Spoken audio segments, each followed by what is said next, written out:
The Russian ships waiting off the coast of Syria for several weeks have been allowed into the port of Tartus. But the Syrian authorities confiscated the cargo. The confiscated pickups will be transferred to the army operating in the country. Suckers.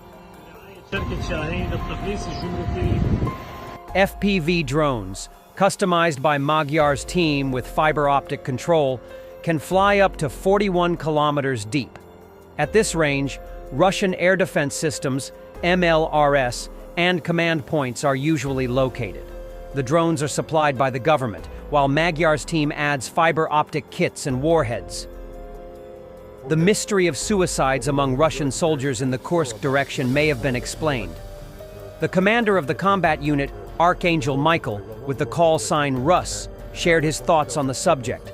According to him, death for a Russian soldier is a reward. How is this different than ISIS?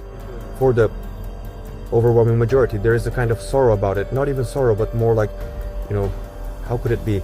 The Lord took away. Well, not the Lord took away. How could... And I always want to tell such people, since you are Orthodox, church-going people, of course, you can say something to those who are not church-going people, but people in this world want to live. Whereas a believing Orthodox person lives and expects the resurrection of the dead and the life of the age to come, he is languishing in this world. Languishing in the body, he dreams to be there with their Creator.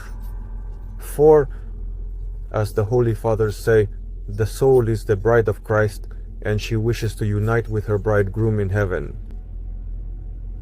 No, for us, death is a gain. Fighters from Ukraine's GUR destroyed Russian satellite equipment in Kursk. Using FPV drones, they took out devices linked to the Yamal 401, Yamal 402, and Yamal 300K satellites operating in the Ka-band. Satellite equipment is vital for modern armies as it provides critical capabilities that enhance situational awareness, communication, and precision across the battlefield. Satellite systems enable secure, long-range communication that is vital for coordinating operations across dispersed units. Unlike traditional communication methods, satellite-based systems provide coverage in remote or rugged terrains where terrestrial networks are unavailable. US President Trump, on his social platform Truth Social, posted a message addressing Putin, "Settle now and stop this ridiculous war. If not, I'll impose high taxes, tariffs, and sanctions on Russia." He claims the war never would have started under his leadership and urges a swift resolution to save lives. "I'm not looking to hurt Russia. I love the Russian people and always had a very good relationship with President Putin, and this despite the radical left's Russia hoax. We must never forget that Russia helped us win the Second World War, losing almost 60 million lives in the process. All of that being said, I'm going to do Russia, whose economy is failing, and President Putin a very big favor. Settle now and stop this ridiculous war. It's only going to get worse. If we don't make a deal, and soon, I have no other choice but to put high levels of taxes, tariffs, and sanctions on anything being sold by Russia to the United States and various other participating countries. Let's get this war, which never would have started if I were president, over with. We can do it the easy way or the hard way, and the easy way is always better. It's time to make a deal. No more lives should be lost." And Russian bloggers simply freaked out after this message. We have found the most interesting parts. On the Truth Social network, the American president called on the Russian president to end the Ukrainian conflict immediately, stating that it will only get worse, including threatening to introduce new sanctions and duties. How should we react to this? Bow your head and say, "Yes, of course, we're already running. We'll withdraw the troops now." Sorry, we won't do it anymore. Fuck him, this Trump and his whole team. This is the only correct and adequate approach, strictly in the style of the traditions of Russian diplomacy. Our clown. Pepsi Cola Grandpa, go to hell, you utter devil. According to a Russian blogger with 700,000 followers, Trump is a faggot. I don't want to beg Putin to sit down at the negotiating table. I want him to beg Ukraine and its allies to do so, said Polish President Andrzej Duda. During the Davos Ukrainian breakfast, the president of Poland added that the world should start applying strong measures to make this happen. what we should do to stop imperial ambitions of the Russian elites, which are absolutely visible now.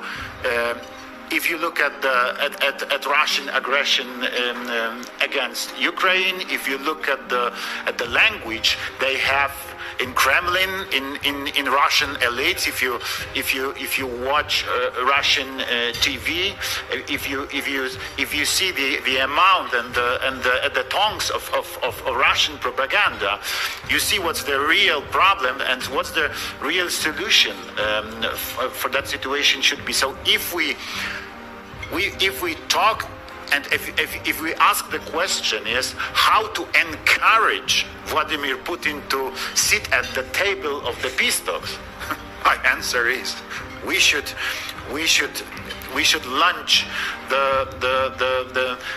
such a strong measure to force Vladimir Putin to ask for peace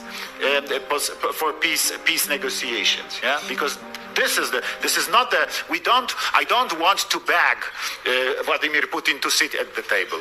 I want Vladimir Putin beg us, to beg Ukraine, beg allies of Ukraine to sit at the table and to talk how to end this war and how to solve all the problems. I fully agree with the Secretary General, with Mark Rutte. This is not a local conflict. This is global conflict. So it requires global solution. The U.S. 101st Airborne Division has launched the production of drones for its own needs. Division representatives stated they are developing plans to revolutionize the process of creating military drones. The drones will be combat tested during the division's Operation Lethal Eagle training. The division has begun 3D manufacturing small drones at the Eagle Works Tactical Innovation Center at Fort Campbell. This is more than just printing parts. We are rebuilding production at the tactical level, the military representatives noted. The plan to create drones at Fort Campbell resulted from a joint effort between the division and the 5th Special Forces Group. The soldiers requested drones that would be more versatile and cheaper than the conventional versions supplied to the Army. The division manufactured 100 drones and purchased control panels for the experiments. We have conducted several demonstrations and flight tests, so fortunately we have already received excellent feedback, the division officials explained.